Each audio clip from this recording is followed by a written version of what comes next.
To understand Alexander the Great, it is essential to begin with his father, King Philip II of Macedon.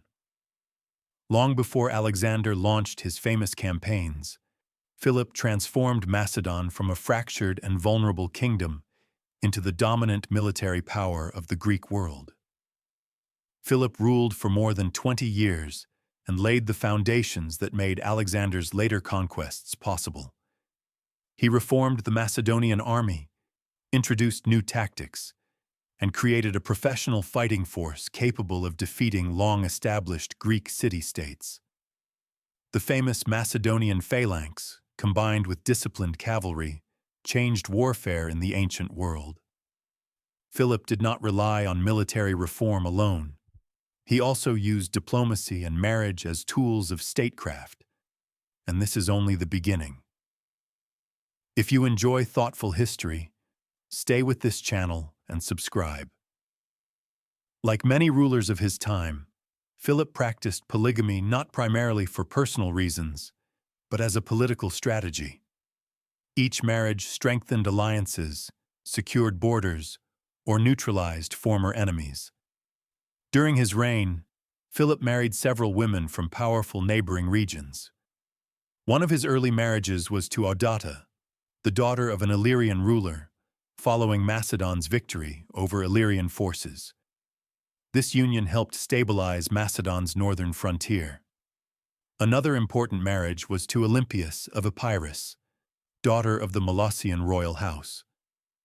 Through her, Philip secured a vital alliance to the west, and Olympias later became the mother of Alexander. These marriages helped Philip expand and stabilize his growing kingdom, but they also created tension at court. With multiple wives and children, the question of succession was never fully settled. Alexander was not the only possible heir, and rival factions formed around different members of the royal family. Unlike later monarchies, Macedonian succession was not strictly hereditary. The strongest or most politically supported candidate often prevailed. This uncertainty created an atmosphere of rivalry and suspicion inside the royal court, a dangerous situation for any ruler.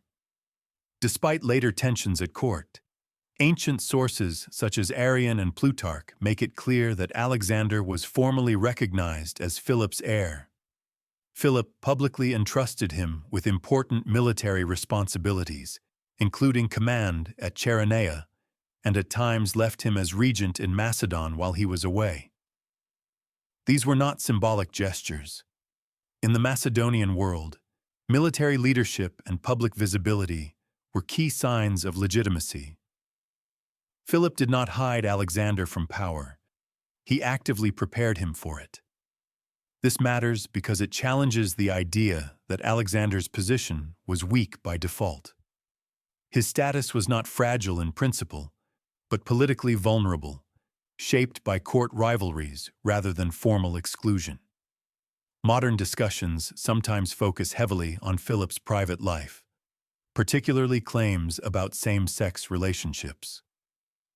Ancient sources do mention close bonds between men at Macedonian and Greek courts, but historians caution against applying modern concepts of sexuality to the ancient world. Relationships described in classical texts often reflected hierarchy, patronage, and social structure, rather than clearly defined romantic identities.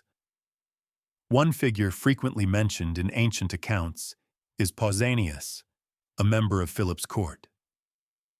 According to later sources, Pausanias believed he had been dishonored and that the king failed to protect his status or offer justice after a serious personal grievance.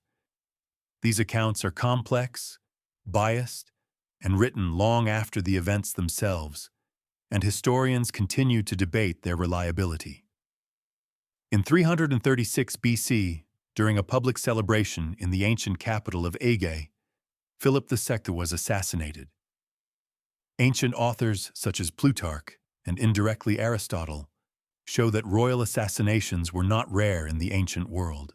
Kings were often killed not only for political reasons, but also because of personal grievances, insults, or failures to deliver justice. Philip's death fits this broader historical pattern, rather than standing as a unique or unprecedented event. Philip's assassination abruptly ended the tensions surrounding succession. He was killed during a public celebration in Aegae, and his assassin, Pausanias, was himself killed while attempting to escape. Ancient writers speculated about possible wider involvement, including whether Alexander or Olympias may have benefited from Philip's death. However, no definitive evidence proves their participation, and modern historians approach such claims with caution. What followed was swift and decisive. At around 20 years old, Alexander secured the Macedonian throne. According to Diodorus Siculus and Justin, the actions he took after becoming king were not exceptional by ancient standards. Removing potential rivals, even members of the royal family, was a common survival strategy in a world without fixed rules of succession. Attalus, the powerful uncle of Cleopatra Eurydice, was executed soon after. Cleopatra and her infant were also killed, likely on the orders of Olympias.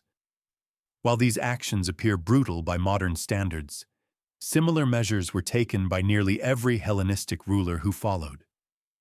Power was unstable, legitimacy fragile, and hesitation could be fatal. Understanding this context helps avoid moral judgment.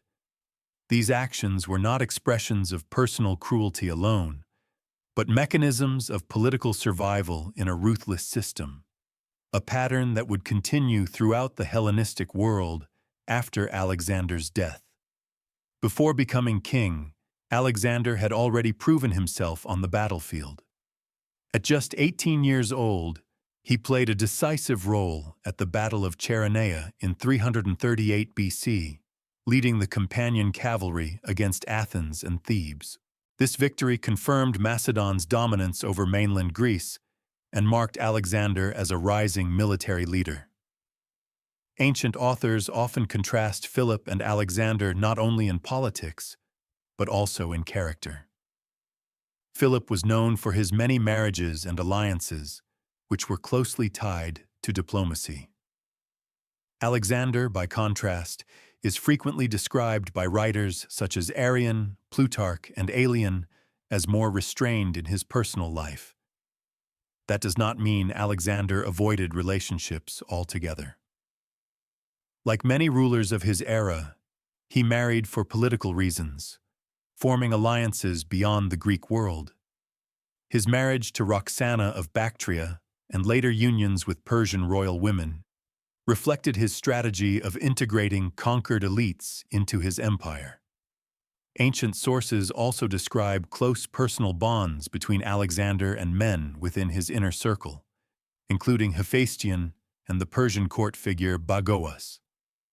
Modern historians caution against interpreting these relationships through modern categories.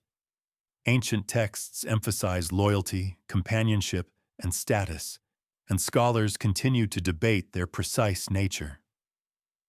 Our main narratives about Alexander come from authors like Arrian and Plutarch, who wrote 3 to 4 centuries after his death.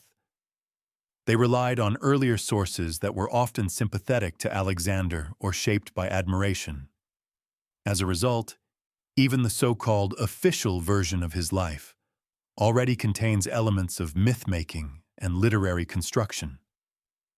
Alexander was both a historical figure and a legend in the making. Philip built the foundation. Alexander carried it to the edge of the known world. Thank you for watching.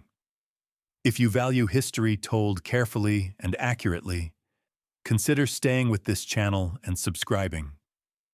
The past deserves precision as much as curiosity.